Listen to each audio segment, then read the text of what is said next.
Salam dəyərli izləyicilər, hər birinizə xoş gördük. Bu videoda sizlərlə 2026-cı ildə monitorinq imtahanı verəcək 4-cü sinif şagirdlərinə dəstək məqsədi ilə növbəti özünü yoxla videosunu təqdim edirəm. Zəhmət olmasa ilk növbədə videomuzu bəyənməyi və ətrafınızda olan digər 4-cü sinif şagirdləri ilə paylaşmağı unutmursunuz. Paylaşaq ki, məlumatı olmayan digər şəxslər də bu ödənişsiz resurslardan faydalanaraq monitorinq imtahanına çox yaxşı formada hazırlaşa bilsinlər. Dostlar, videomuz 10 sualdan ibarətdir. Birinci sualdan start götürürük. Əvvəlcə siz özünüz videonu saxlayaraq sualın cavabını tapırsınız. Sonra mənim izahımla doğru yoxsa yanlış yazdığınızı müəyyən edirsiniz. 4-cü sinif proqramına əsasən hazırlandığı üçün bu suallar çox önəmlidir. Ona görə diqqətlə işləmək lazımdır. Əlavə olaraq qeyd etdim ki, bütün suallar açıq suallardır. Yəni burada konkret şagird sualın cavabını tapmalıdır. Hansı ki, monitorinq imtahanda da açıq suallar sizə təqdim edilir. Birinci sualımızda 1899 böl 7 bölmə əməlində qalıq neçədir? Qalıqlı bölməni yəqin ki, hər biriniz bacarırsınız. Ümumiyyətlə, bir ədədi digər ədədə bölmə. 1899-u gəlin birlikdə 7-yə bölək. Əminəm ki, artıq cavabı tapmısınız siz. 1 7-yə bölünməz, ona görə 18 tərəfdən başlayırıq. 18-i 7-yə böləndə 2 dəfə düşəcək. 2 7 14. 18-dən 14 çıxanda burada 4 qaldı. Sonra 4 7-yə bölünmədiyi üçün 9-u bura gətirəcəm. 49, bəli, 7-yə bölünəcək. 49-u 7-yə bölən düşür 7 dəfə. 7 7 49. Burada heç nə qalmadı. Növbəti bu 9-u gətirir aşağı. 9 7-yə bölünürmü? Bəli, bir dəfə düşəcək. Bir dənə 7-miz 7-ni bura yerləşməyəcək. 9-dan da 7 çıxacam, qalıq qalacaq 2.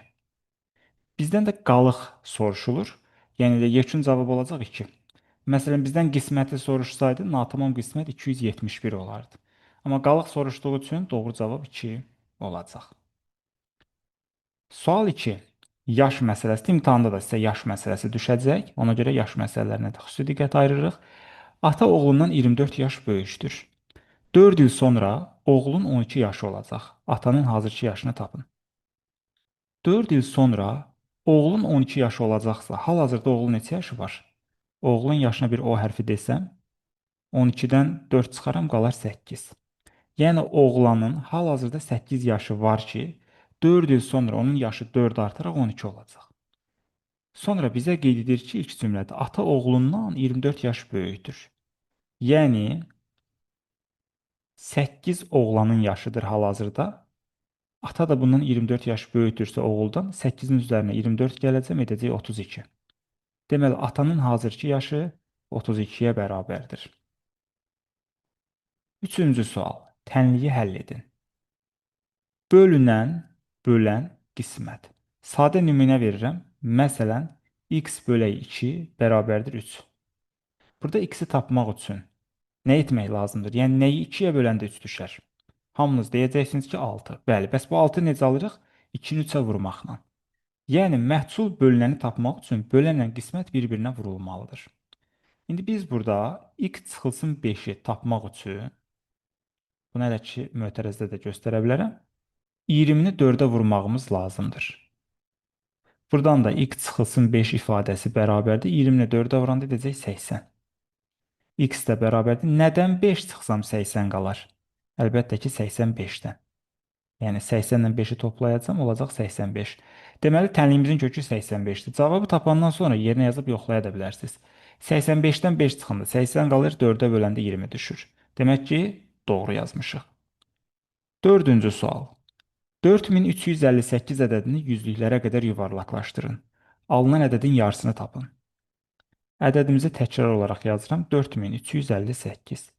Ədədi yüzlüyə qədər yuvarlaqlaşdırmaq üçün yüzlüklər mərtəbəsinin altından xətt çəkirik. Sonra xətt çəkdiyimiz rəqəmin sağındakı ilk rəqəmə baxırıq. Yəni, yüzlüklər mərtəbəsində 3 yerləşir, 3-ün sağındakı ilk rəqəm 5-dir. Qayda olaraq biz qeyd edirik ki, əgər sağdakı rəqəm 5, 6, 7, 8, 9 rəqəmlərinin biri olarsa, altından xətt çəkdiyimiz rəqəm bir vahid artacaq. Yəni, birinci 4 yerində qalacaq. Bu 3 bir vahid artacaq 5-ə görə, yəni 5 onu gücləndirəcək bir növ. Yerdə qalan rəqəmlərin hamısı da sıfırlarla əvəzlənir. Yəni 4358 ədədini yüzlüklərə qədər yuvarlaqlaşdırsaq olacaq 4400. Alınan ədədin yarısını tap deyir. Yəni 4400-də yarıya bölməyi unutmaq olmaz. Ədədi yarıya bölmək, ədədi ikiyə bölmək deməkdir. Bu da edəcək 2200. Yəni sualımızın yekun doğru cavabı 2200 olacaq. 5-ci sual. 3 müxtəlif rəqəmin cəmi 15-idir. Bu rəqəmlərin hasili ən çox neçə olar? Dostlar, rəqəmlər 0-dan 9-a qədər olan işarələrdir. İndi 3 rəqəm fikirləşin ki, onun cəmi 15 eləsin. Amma burada müxtəlif sözünü də unutmaq olmaz. Məsələn, sadə formada bunu yazanda necə edirik? İzah edim. Cəm neçədir? 15. 15-i bölürsüz 3-ə. Düşəcək 5. Tən ortadakı ədəd 5-dir. 5-dən əvvəl hansı rəqəm var? 4. 5-dən sonra hansı var? 6. Yəni, hasilin ən böyük olması üçün həmin rəqəmləri bir-birinə yaxın götürməlisiniz. Məsələn, başqa formada düşünmək olar. Birini 9 götürəcəm. Birini məsələn, indi cəmi 15 olması üçün deyək ki, birini 4 götürdüm. Birini məsələn 2 götürəcəm.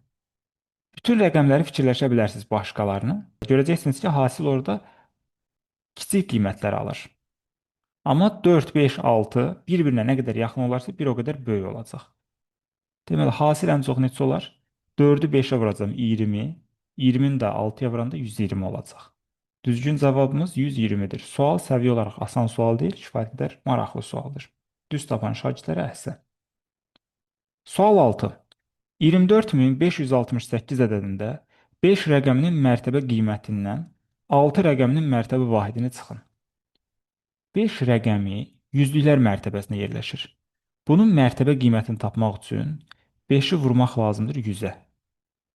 Yəni, mərtəbə qiymətini tapmaq üçün oradakı rəqəmi mərtəbə vahidinə vururam. Bu olacaq 500. 6-nın mərtəbə vahidini çıxmaq lazımdır. 6-nın mərtəbə vahidi deyəndə 10 nəzərdə tutulur. Yəni, mərtəbə vahidi həmişə standart qiymət alır. 1, 10, 100, 1000, 10.000 və s.